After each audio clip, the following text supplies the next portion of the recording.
का जन्माला आले राजे? मुघलांनी संताच्या भूमीवरती भर दिवसा अन्यायाचा अंधार केला होता. लोकांमध्ये हाहाकार माजला होता. प्रत्येक जण अत्याचाराच्या हुकुमाखाली आपली नांगी टाकून शंडासारखा लाचार होऊन त्या मुघलाची हाजी हाजी करत होता. तेव्हा कुठे माझा राजा जन्माला आला? आया बहिणीची अब्रू लुटली जाऊ लागली. डोक्यावरचा पदर इज्जत वाचवण्यासाठी छातीवरती येऊ लागला. तेव्हा हा मराठी मर्द फक्त उघड्या डोळ्याने हे फक्त बघू शकत होता. तेव्हा या मराठी मर्दाला ताकद देण्यासाठी आणि आया बहिणीचा पदर परत देण्यासाठी माझा राजा जन्माला आला. मराठ्यांना मारून मुसलमान करण्यात आलं. आमची मंदिरं फोडण्यात आली. आमच्या देवाला उघड्यावरती फेकण्यात आलं. धर्माची लाही झाली. अहो, ज्या देवाने जन्म दिला त्याच देवाला न्याय देण्यासाठी माझा राजा जन्माला आला. व या मुघलाला सांगण्यासाठी की धर्मासाठी माणसं नाही तर माणसांसाठी धर्म असतो हे सांगण्यासाठी माझा राजा जन्माला आला. आमची शेती गेली, आमची संपत्ती गेली. सोनेरी धूर निघणाऱ्या देशातून काळा कुट्ट धूर निघू लागला. माणुसकीचा बाजार मांडला जाऊ लागला आणि मराठी माणूस हळूहळू हुबडू लागला. तेव्हा मराठी माणसाला वाचवण्यासाठी आणि माणुसकीचा दिवा पेटवण्यासाठी माझा राजा जन्माला आला.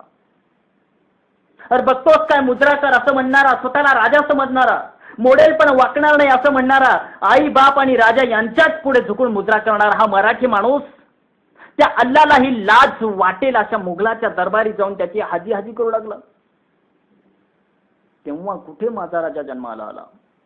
व हेच सांगण्यासाठी की वाघाच्या जबड्यात घालून हात मोदीची दात ही जात मराठ्याची, हे सांगण्यासाठी माझा राजा जन्माला आला. यासाठी राजांचा जन्म झाला. यासाठी आले होते राजे. नाहीतर मिळालं असतं का एवढं वैभव? आजही आपण अंधारामध्ये राहिलो असतो. आजही आपण कोणाच तरी गुलामीत राहिलो असतो. आजही कुठेतरी मराठी माणूस लखपत पडला असता, सगळी दुःख आणि वेदना भोगत. त्या राजाने दिलं म्हणून आपण आज इथे सुखरूपपणे जगतोय. पण तरीही विचार करा की आपण या मराठी माणसांचा किती कचरा करून टाकलाय, महाराष्ट्राचा किती कचरा केला, देशाचा किती मोठा कचरा करून टाकलाय. माणुसकी म्हणून जगायला माणुसकी ठेवली नाहीये आपण. हेच आहेत का शिवरायांचे विचार? परवा एक गोष्ट कानावरती आली आणि टीव्ही वरती पाहिलं.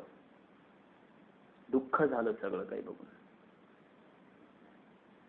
अरे स्वतःला शिवरायांचे वंशज म्हणवताना मग तुम्हाला शेतकऱ्यांची जमीन लाटवण्याचा अधिकार कोणी दिलाय? हक्क कोणी दिलाय? शिवाजी महाराजांच्या नावाखाली आदर मिळवायचा, शिवाजी महाराजांच्या नावाखाली मुजरा मिळवायचा, त्यासोबत शेतकऱ्यांची जमीन पण लाटायची. खरंच जर यामध्ये जर 5% जरी सत्य असेल ना, तर शर्मेने मान खाली जाण्याची बाब आहे. ही जेव्हा गोष्ट कानावरती आली ना, तेव्हा माझ्या स्वतःची मान खाली गेली. आणि ज्या माणसाने हे कृत्य केले त्याला तर किती दुःख व्हायला पाहिजे कल्पना करता येत नाही. अरे ज्या राजाने आपलं आयुष्य लावलं या महाराष्ट्रासाठी, ज्या राजाने आयुष्य लावलं या स्वराज्यासाठी,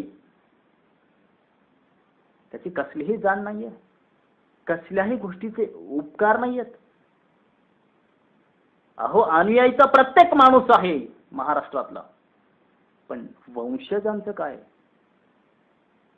अशा चुका तर समजा दुसऱ्यांच्या हातून झाल्या असता तर काही हरकत नाही, आपण समजू शकतो.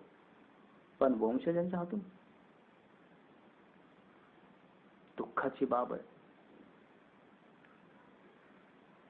जिथून कुठून राजे बघत असतील त्यांना दुःख होत असेल की मी काय पेरलं होतं आणि काय उगवलंय.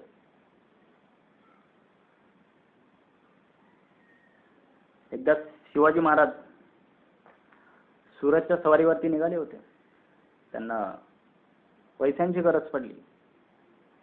त्यासोबत त्यांच्यासोबत हिरोजी राजे होते.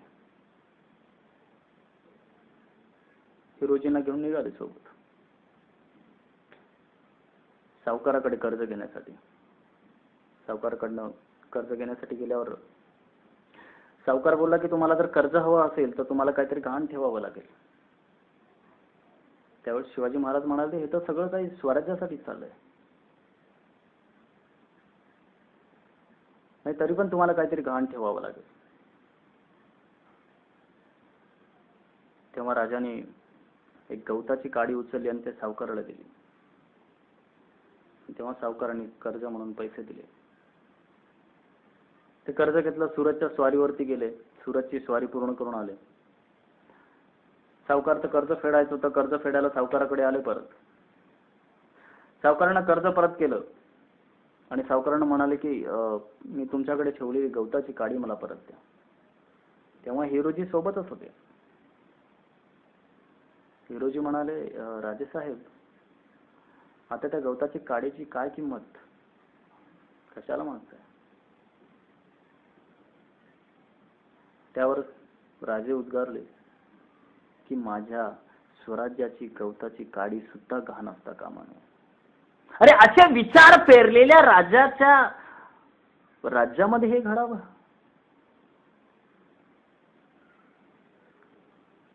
ज्यांचे विचार आपण पेरायला पाहिजेत, ज्यांच्या विचाराने आपण हे सगळं चालवायला पाहिजे, तिथे आपण योग्य प्रकारे चालवत नाही.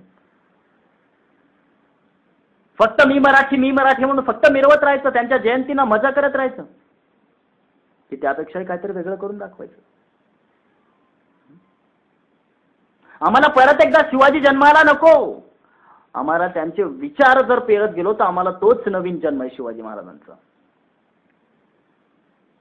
आपण तयार नाही आहोत त्या गोष्टीसाठी, कारण आज मुघलांचं राज्य नाही आहे ना. म्हणजे काहीतरी भोगायला असेल किंवा काही दुःख असेल तरच राजांची आठवण येते. आता राजांची आठवण कशाला? सगळं तर सोयीस्कर आहे, सगळं तर सोयीस्कर मिळतंय. याच विचारामुळे दुःख होतंय की महाराष्ट्र कुठे पोहोचतोय, कोणत्या मार्गाला लागतोय, काय होतंय या शिवरायांच्या स्वराज्यामध्ये. आणि आणखी एक काळीमा फासणारी गोष्ट म्हणजे महाराजांनी 300 ते 350 वर्षाखाली एक आदर्श ठेवून गेलेला की जरी माझा शत्रू जरी असेल तर त्याचा मी आदर करेन, मग तो जिवंत असो का मेलेला असो. पण परवा काही दिवसाखाली पाकिस्तानच्या सीमेवरती तेच झालं, भारत पाकिस्तान सीमेवरती. अहो, आमच्या सैनिकांचं शिरच्छेदन करण्यात आलं. त्यांचं शिर धडापासून वेगळं करण्यात आलं, शरीरापासून वेगळं करण्यात आलं, शिर घेऊन गेले. अहो, असं एक वेळेस नाही कित्येक वेळेस झालेलं आहे. मग काय करतात? घेऊन जातात, डोळे फोडतात, हातपाय परत कापतात, म्हणजे मेलेल्या माणसाला परत मारतात आणि त्याचा अनादर करून कुठेतरी बॉडी फेकून देतात, शरीर फेकून देतात कुठेतरी. आणि 300 ते 350 वर्षाखाली माझ्या राजाने इतिहास रचला होता आणि तो इतिहास जग आज कुठेतरी वाचतंय, तरी पण या लोकांना जाग येत नाहीये. एकदा शिवाजी महाराज आणि संभाजी महाराज जात होते, फेरफटका मारत होते. फेरफटका मारत असताना संभाजी राजांना एक कबर दिसली. तेव्हा शिवाजी महाराजांना संभाजी राजे विचारले, बाबा, ही कबर कोणाची आहे? त्यावेळेस शिवाजी राजे उद्गारले, बेटा, ही कबर अफजल खानाची आहे. संभाजीराजे कडाडले, संतापाने शरीर असं पूर्ण सहन झालं नाही शरीराला ते की काय ऐकतोय मी हे. आणि कडाडून म्हणाले की बाबा, हे काय, मी काय ऐकतोय? अहो, जो माणूस तुम्हाला मारायला निघालेला, जो माणूस तुम्हाला आमच्यापासून हिसकावण्याचा प्रयत्न करत होता, जो माणूस या स्वराज्यावर या स्वराज्याला गुलामीमध्ये ठेवण्याचा प्रयत्न करत होता आणि स्वतः राज्य करण्याचा प्रयत्न करत होता, अशा माणसाला तुम्ही आपल्या इथे जागा देताय? हा कसला आदर? अहो, ज्या मुघलांच्या राज्यामध्ये जिवंत माणसाचा आदर केला जात नाही, आपण मेलेल्या माणसांचा आदर का करतोय?